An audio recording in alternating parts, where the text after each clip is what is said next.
आज भी जब शास्त्रों में लिखित किसी आज्ञाकारी पुत्र का वर्णन होता है तो सभी के मुख पर श्रवण कुमार का नाम अवश्य आता है। ये कहानी त्रेता युग की है। उस समय श्रवण कुमार नाम का एक बालक था। उसके माता पिता अंधे थे और उन्होंने श्रवण को कई मुसीबतों का सामना करते हुए पाला था। श्रवण कुमार बचपन से ही अपने माता पिता का बहुत आदर करता था। जैसे जैसे श्रवण बड़ा होता गया उसने घर की जिम्मेदारी अपने कंधों पर ले ली। वो रोजाना सुबह उठकर सबसे पहले अपने माता पिता को स्नान कराने के लिए तालाब से पानी भरकर लाता था। इसके बाद वो तुरंत जंगल की ओर लकड़ियां बिनने जाता। फिर लकड़ियां लाने के बाद श्रवण चूल्हा जलाकर माता पिता के लिए खाना बनाता था। श्रवण को इतनी मेहनत करते देख उसकी माँ हमेशा उसे मना करती थी, फिर भी श्रवण नहीं मानता था।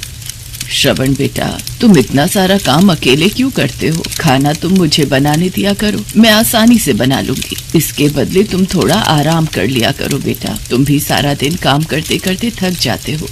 माताश्री, मैं ये सारे काम आप लोगों के लिए ही तो करता हूँ। भला अपने माँ बाप के लिए किए गए कामों में कैसी थकान, उल्टा मुझे तो खुशी मिलती है। श्रवण कुमार की इन बातों को सुनकर उसकी माँ भावुक हो गई।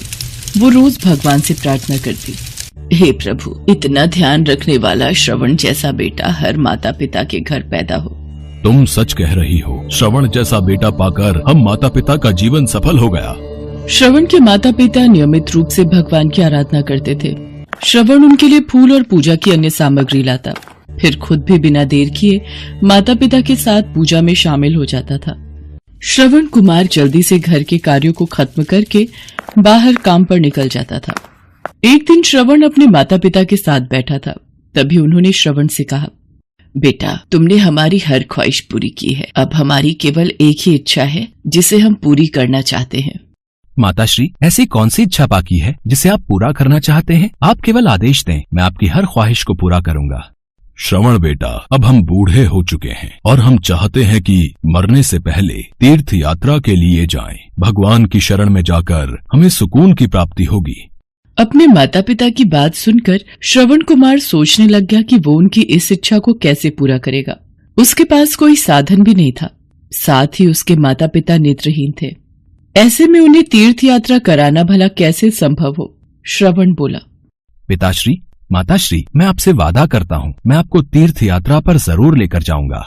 श्रवण कुमार उपाय सोचने लगा और उसे एक युक्ति सूझी। श्रवण कुमार 2 बड़ी टोकरी लेकर आया। उसने उन दोनों टोकरियों को एक मजबूत डंडे में मोटी रस्सी के सहारे लटकाकर एक बड़ी सी कांवड़ बना ली। फिर श्रवण कुमार ने उस कांवड़ में अपने माता पिता को बारी बारी से गोद में उठाकर बैठा दिया। उसके बाद कांवड़ को अपने कंधों पर लेकर उन्हें तीर्थ यात्रा पर लेकर निकल पड़ा। वो लगातार कुछ दिनों तक अपने माता पिता को एक के बाद एक सभी पवित्र स्थलों पर घुमाने लगा। इस दौरान श्रवण कुमार की ख्याति दूर दूर तक फैल गई कि वो अपने माता पिता को कांवड़ में बैठाकर तीर्थ यात्रा पर निकला है। मैं आपसे नाव में बैठने का मूल्य नहीं ले सकता। आप तो बहुत ही पवित्र आत्मा हैं। मुझे आपके बारे में पता है, आप श्रवण कुमार हैं। पर आप कुछ तो ले लीजिए। एक काम करता हूँ माँ, वो हमारे पास थोड़ा सत्तू था, लाओ वो इन्हें दे देता हूँ। भैया जी, ये सत्तू आपको राह में काम आएगा। आपके चरणों की धूल मेरी नाव में पड़ गई, मेरे लिए वो किसी धनराशि से कम नहीं। अब मुझे आज्ञा दीजिए और यहाँ से अयोध्या नगरी की शुरुआत होती है। यहाँ के राजा दशरथ बहुत ही दयालु हैं। उन्होंने तीर्थ यात्रियों के लिए जगह जगह कुटिया बनाकर विश्राम की व्यवस्था की है। आप चलते चलते थक चुके होंगे, आप कुटिया में अपने माता पिता के साथ विश्राम कर सकते हैं। राजा दशरथ के राज्य में प्रजा बहुत सुखी है। यहाँ आपको किसी भी बात की कमी नहीं होगी। राजा दशरथ की ख्याति तो दूर दूर तक फैली सुनी थी। आज अयोध्या नगरी में हमारे चरण पड़ गए।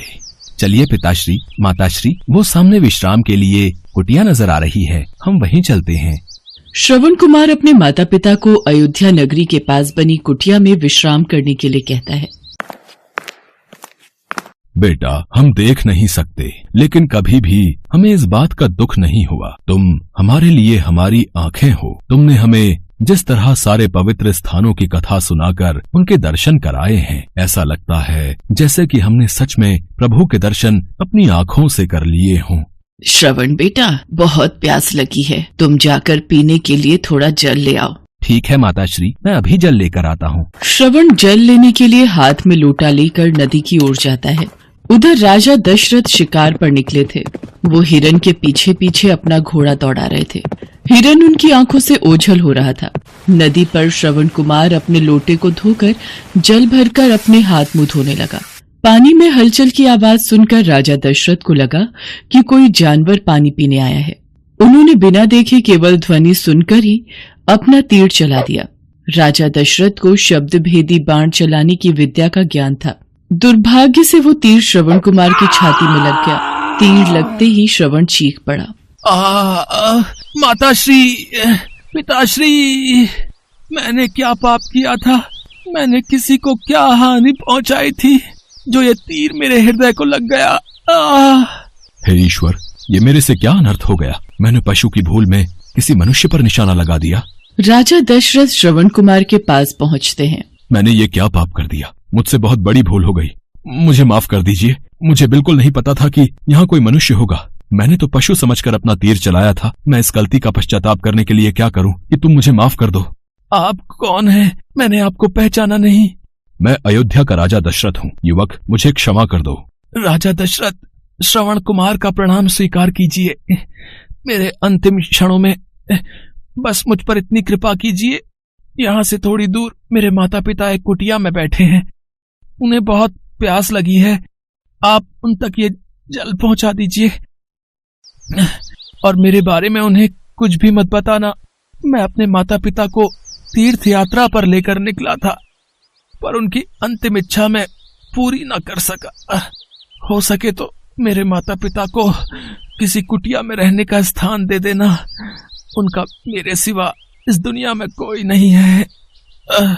इतना कहते कहते श्रवण कुमार की सांसें रुक गईं। श्रवण कुमार के देहांत से राजा दशरथ सुन्न पड़ गए। उधर श्रवण कुमार के व्याकुल माता पिता उसकी प्रतीक्षा कर रहे थे। अभी तक श्रवण जल लेकर नहीं आया, बहुत देर हो गई है। पता नहीं, मेरा तो मन बहुत घबरा रहा है। ना जाने कैसे कैसे बुरे विचार आ रहे हैं। किसी तरह राजा दशरथ श्रवण कुमार के बताए अनुसार जल लेकर उसके माता पिता के पास पहुंचे। वो राजा दशरथ की आहट को पहचान गए। कौन है? तुम कौन हो और हमारे श्रवण को क्या हुआ? वो क्यों नहीं आया? राजा दशरथ उनके सवालों का जवाब नहीं दे पाए। उन्होंने चुपचाप पानी उनकी तरफ बढ़ा दिया। तभी श्रवण की मां ने चिंतित स्वर में जोर से कहा, तुम कौन हो और मेरा बेटा कहाँ है? ये बताते क्यों नहीं हो? मुझे क्षमा कर दीजिए, मैं आपका अपराधी हूँ। मैं अयोध्या नरेश दशरथ हूँ। राजा दशरथ, आप हमारे अपराधी किस तरह से हुए? शिकार करने के लिए मैंने जो तीर चलाया था, वो तीर आपके बेटे श्रवण को चला लगा। उसने मुझे आप लोगों के बारे में बताया, इसलिए मैं यहाँ जल लेकर चला आया। कृपा करके ये जल पी लीजिए। हम प्यास से ही मर जाएंगे, पर तुझ पापी हत्यारे के हाथों से जल नहीं पी सकते। तुमने हमारे इकलौते बेटे को एक पशु की भांति अपना निशाना बना लिया। मेरा बेटा श्रवण, मेरा लाल।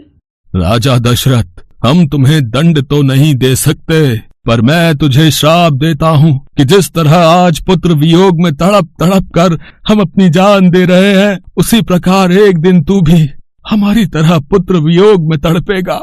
नहीं नहीं। और फिर उसी क्षण श्रवण कुमार के माता पिता के प्राण पखेरु उड़ गए।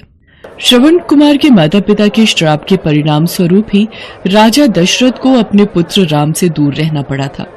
राजा दशरथ के इस श्राप को पूरा करने के लिए ही भगवान राम को 14 वर्षों का वनवास हुआ, जिसका माध्यम राजा दशरथ की पत्नी कैकेयी बनी। श्रवण के पिता की ही तरह राजा दशरथ भी अपने बेटे के वियोग में तड़पने लगे।